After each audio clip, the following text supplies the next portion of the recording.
राधे राधे, जय माता दी दोस्तों। आने वाले शारदीय नवरात्रे की आप सभी को हार्दिक शुभकामनाएं। माता रानी आप सब पर अपनी कृपा दृष्टि बनाए रखें। तो आज मैं आप लोगों को दिखा रही हूँ कि माता रानी की चौकी घर पे लगाने के लिए हमें किस किस सामान की आवश्यकता होगी। वैसे मेरा भी अभी कुछ सामान अधूरा है, अब तक मैं पूरा सामान नहीं ले पाई, लेकिन क्योंकि नवरात्रि में 2 ही दिन रह गए हैं तो हमारे पास जो भी सामान उपलब्ध है वो मैंने आप सब लोगों को दिखा दिया है। और यही ज़रूरी सामान है, बाकी छुटपुट जो भी सामान होता है वो तो हम दिन के दिन भी खरीद सकते हैं।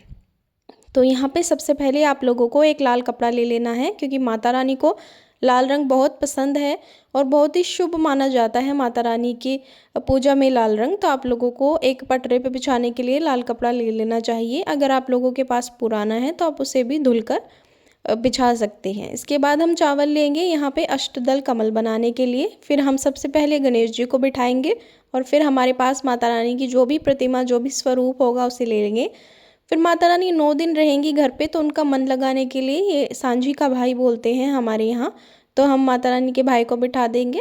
फिर अखंड जोत लगती है 9 दिन, तो ये अखंड जोत का दिया मैंने लिया है और आप लोगों को भी ऐसा दिया लेना है। आप चाहे तो आप छोटा दिया जो होता है जिसमें अखंड जोत जलाई जा सके ऐसा दिया ले सकते हैं। यहाँ पे मैंने एक जल के लिए लोटा लिया है और ये तांबे का लोटा है। फिर यहाँ पे हम लेंगे अपना कलश जो हम स्थापित करेंगे, तो यहाँ पे मैंने मिट्टी का कलश लिया है। आप लोग चाहे मिट्टी का या स्टील का जो मिले वो ले सकते हैं।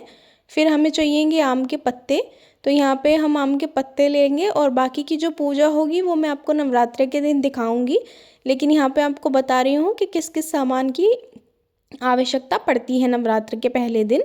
तो क्योंकि हम सुबह ही पूजा करते हैं तो हमारी तैयारी जो है वो पहले ही हो जानी चाहिए।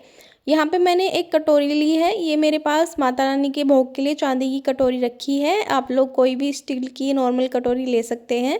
माता रानी भाव की भोगी होती है, हमारे सामानों की नहीं। फिर यहाँ पे मैंने दिया लिया है। देखिए एक अखंड जोत जलेगी, लेकिन उसके साथ जब हम सुबह शाम पूजा करते हैं तो एक हम दीपक जलाते हैं, तो उसके लिए मैंने एक छोटा दिया रखा है। फिर मैंने हवन के लिए ये हवन कुंड मंगवाया हुआ है, मेरे पास पुराना रखा था, उसमें मैंने हवन करना है 9 के 9 दिन। तो मैं आपको हवन की विधि भी सब बताऊंगी।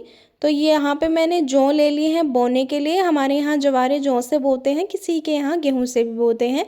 फिर यहाँ पे ली है हरी इलायची और लौंग, इसका जोड़ा जो है पान के पत्ते पे रखकर माता रानी को चढ़ाया जाता है।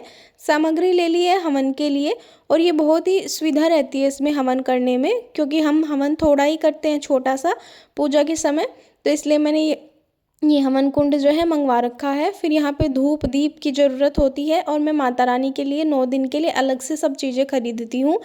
फिर यहाँ पे एक माला ले लेनी है फूलों की। मेरे पास ये फ़िलहाल प्लास्टिक की माला है, क्योंकि ताज़ी जो माला है वो मैं नवरात्रे वाले दिन ही मंगवाऊंगी। यहाँ पे मैंने माता रानी के लिए एक सुंदर सी ड्रेस मंगवाई थी, ये सिलवाई थी मैंने, और बहुत ही सुंदर इसके साथ रेड कलर की देखिए चुनरी है, और ये चुनरी मुझे बहुत ही पसंद आई, बहुत ही सुंदर लगी। तो ये भी मैं माता रानी को उस दिन ही पहनाऊंगी। और मिट्टी ले लेनी है जवारा बोने के लिए, मुझे ये बहुत अच्छी मिट्टी मिल गई थी। आप लोगों को अगर मिट्टी ना मिल पाए तो आप लोग बालू में भी, वो जो रेत होती है उसमें भी अपने जवारे बो सकते हैं। और हरे भरे जवारे कैसे बोने हैं वो विधि भी मैं आपको बताऊंगी। फिर यहाँ पे माता रानी के आगे देखिए अंत में रोली, चंदन, धूप, दीप सब कुछ रखने के बाद भी कुछ कमी पेशी रह ही जाती है, तो हाथ जोड़कर माता रानी से क्षमा प्रार्थना कर लेते हैं उनकी चौकी के सामने ही, कि अगर हमसे कोई भूलवश भूल हो गई हो तो हम आपके बच्चे हैं, हमें माफ़ कर दीजिएगा। तो नवरात्र के ये 9 दिन बहुत ही सिद्धि वाले होते हैं। कुछ लोग अपनी तंत्र विद्या भी इन 9 दिनों में करते हैं, बहुत ही सकारात्मक ऊर्जा जो है घर में लेकर आते हैं। इसलिए सुबह सवेरे ही स्नान आदि करके और महिलाएं जो हैं सुंदर अपना 16 श्रृंगार करके माता रानी की पूजा करें तो घर में एक पॉजिटिव एनर्जी भी आती है। बाकी जो भी पूजा की वो होगी विधि वो मैं आप लोगों से ज़रूर शेयर करूंगी। मैं दुर्गा सप्तशती का पाठ जो है वो आप लोगों को प्रतिदिन सुनाऊंगी, और माता रानी का हवन कैसे करते हैं, माता रानी के जवारे कैसे बोते हैं कि घर में सुख शांति आए, हरे भरे जवारे हों, और माता रानी का कलश किस दिशा में लगाते हैं, मैं सब बताऊंगी आप लोगों को एक एक वीडियो बना के। इसीलिए अगर आप लोगों को ये वीडियो अच्छी लगी हो या ऐसी जानकारी आगे की चाहिए होगी तो प्लीज़ मेरे चैनल को जो है वो सब्सक्राइब कीजिएगा, और लाइक करके कमेंट में जय माता दी ज़रूर लिखिएगा और बताइएगा कि आप लोगों के यहाँ नवरात्रों की तैयारी कैसी चल रही है।